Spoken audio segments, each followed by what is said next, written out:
Generally ನಾವು ಯಾವುದಾದ್ರೂ ಒಂದು ಎಕ್ಸಾಮಲ್ಲಿ 1 ಮಾರ್ಕ್ ಲಾಸ್ ಆದರೆ ಈ 1 ಮಾರ್ಕೇ ಅಲ್ಲ, ಏನು ಅಷ್ಟೊಂದು ವೇರಿಯೇಷನ್ಸ್ ಆಗೋದಿಲ್ಲ ಅಂತ ನಾವು ನೆಗ್ಲೆಕ್ಟ್ ಮಾಡ್ತೀವಿ. ಅಥವಾ ಫಾರ್ ಎಕ್ಸಾಂಪಲ್ MCQ ಟೆಸ್ಟಲ್ಲಿ ಬರಿತಾ ಇರಬೇಕಾದ್ರೆ 1 ಮಾರ್ಕ್ ಅಲ್ಲ, 1 ಮಾರ್ಕ್ ಆದರೆ ಏನು ಪ್ರಾಬ್ಲಮ್ ಆಗೋದಿಲ್ಲ ಅಂತ ನಾವು ಅಂದ್ಕೊಳ್ಬೋದು. ಬಟ್ ಆ 1 ಮಾರ್ಕಿಂದ KCTಯಲ್ಲಿ ರ್ಯಾಂಕಿಂಗಲ್ಲಿ ಎಷ್ಟು ವೇರಿಯೇಷನ್ಸ್ ಆಗುತ್ತೆ ಅನ್ನೋದನ್ನು ಈ ವಿಡಿಯೋದಲ್ಲಿ ಕಂಪ್ಲೀಟಾಗಿ ನೋಡ್ತಾ ಹೋಗೋಣ. ಸೊ ವ್ಯಾಲ್ಯೂ ಆಫ್ 1 ಮಾರ್ಕ್ ನೋಡಿ, 2024ಅಲ್ಲಿ ರಿಯಲ್ ಎಕ್ಸಾಂಪಲ್ ಇದು. ನಾನು 2 ಎಕ್ಸಾಂಪಲ್ ಕೋಟ್ ಮಾಡ್ತಾ ಇದ್ದೀನಿ. 1 is 2024, 1 is from 2025. ನೋಡಿ, 2024ಅಲ್ಲಿ ಇದು ಆ್ಯಕ್ಚುಲಿ 2024ಅಲ್ಲಿ ಸ್ವಲ್ಪ ಕ್ವೆಶನಲ್ಲಿ ಪೇಪರಲ್ಲಿ full out of syllabus questions ಬಂದು 180ಗೆ ಇರಲಿಲ್ಲ, 141 ಮಾರ್ಕ್ಸಿಗೆ KCT ಎಕ್ಸಾಮ್ ಇದ್ದಿದ್ದರಿಂದ 141ಗೆ ಒಬ್ಬ ಸ್ಟೂಡೆಂಟ್ 99 ಸ್ಕೋರ್ ಮಾಡಿದ, ಇನ್ನೊಬ್ಬ ಸ್ಟೂಡೆಂಟ್ 141ಗೆ 100 ಸ್ಕೋರ್ ಮಾಡಿದ. ಜಸ್ಟ್ 1 ಮಾರ್ಕ್ ಡಿಫ್ರೆನ್ಸ್ ಇದೆ ನೋಡಿ ಇಲ್ಲಿ, ಓಕೆನಾ. ಆ್ಯಂಡ್ ಇದರ ಬೋರ್ಡ್ಸಲ್ಲಿ ಒಬ್ಬದು 297, ಇನ್ನೊಬ್ಬದು 298, ಓಕೆ, 1 ಮಾರ್ಕ್ ಡಿಫ್ರೆನ್ಸ್ ಇದೆ.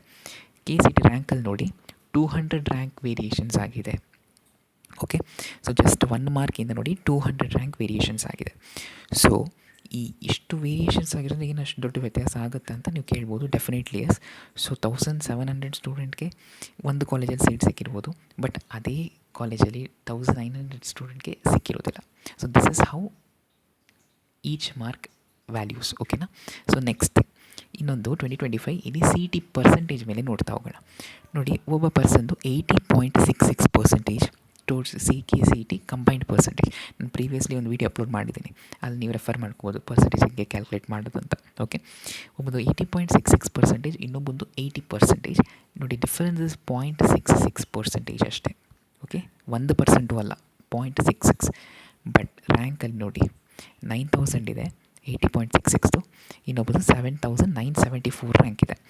ಎಷ್ಟು ಡಿಫ್ರೆನ್ಸ್ ಆಗಿದೆ ನೋಡಿ, ಅರೌಂಡ್ ನಿಮಗೆ ಎಷ್ಟು 1000 ಅಷ್ಟು ವೇರಿಯೇಷನ್ಸ್ ಆಗಿದೆ, just for 0.66%. So this is how ಪ್ರತಿಯೊಂದು ಮಾರ್ಕು ಮ್ಯಾಟರ್ ಆಗುತ್ತೆ, ಓಕೆನಾ. ನೀವು ಅಂದ್ಕೊಳ್ಬೋದು 1 ಮಾರ್ಕ್ ಅಲ್ಲ, ಏನು ಜಸ್ಟ್ ಒಂದು ವೇರಿಯೇಷನ್ಸ್ ಆಗೋದಿಲ್ಲ ಅಂತ, but it matters a lot, ಓಕೆನಾ. ಸೊ ದಟ್ ಇಸ್ ವೈ ಪ್ರತಿಯೊಂದು ಮಾರ್ಕ್ ಇಂಪಾರ್ಟೆಂಟ್ ಆಗುತ್ತೆ. ಯಾವುದೇ ಚಾಪ್ಟರ್ನ ಸ್ಕಿಪ್ ಮಾಡೋಕ್ಕೆ ಹೋಗ್ಬಿಡಿ ನಿಮ್ಮ ಪ್ರಿಪ್ರೇಷನಲ್ಲಿ, ಓಕೆನಾ. ನೋಡಿ, ಒಂದು ರ್ಯಾಂಕ್ ಅಂದರೆ ರ್ಯಾಂಕ್ 1ಇಂದ ರ್ಯಾಂಕ್ 10,000ವರೆಗೂ ಏನು ರೇಂಜ್ ಇದೆ ಅಲ್ಲ, ಅಲ್ಲಿ ತುಂಬ ವೇರಿಯೇಷನ್ಸ್ ಆಗುತ್ತೆ.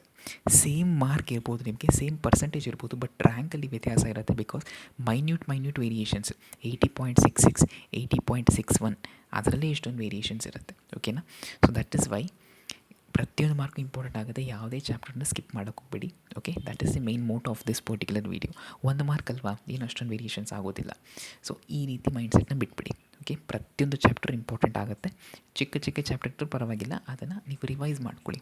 ಅಂದರೆ ಸಮ್ಮರಿ ಥರ ನೀವು ಸ್ಟಡಿ ಮಾಡಿದ್ರೆ ಅಟ್ಲೀಸ್ಟ್ 1 ಕ್ವೆಶನ್ ನೀವು ಅಟೆಂಡ್ ಮಾಡೋಕ್ಕಾಗುತ್ತೆ, okay. Even in board exam also, ನೀವು ಬೋರ್ಡ್ ಎಕ್ಸಾಮ್ ಬರೆಯೋಕ್ಕೆ ನಿಮಗೆ ಆಪ್ಷನ್ ಇದೆ, ದಯವಿಟ್ಟು ಬೋರ್ಡ್ ಎಕ್ಸಾಮ್ನ ತೊಗೊಳ್ಳಿ, ಓಕೆ. ಬಿಕಾಸ್ ಮಾರ್ಕ್ ಇಂಪ್ರೂವ್ ಮಾಡ್ಕೋಬೋದು ನೀವು ಅದರಲ್ಲಿ, ಓಕೆ.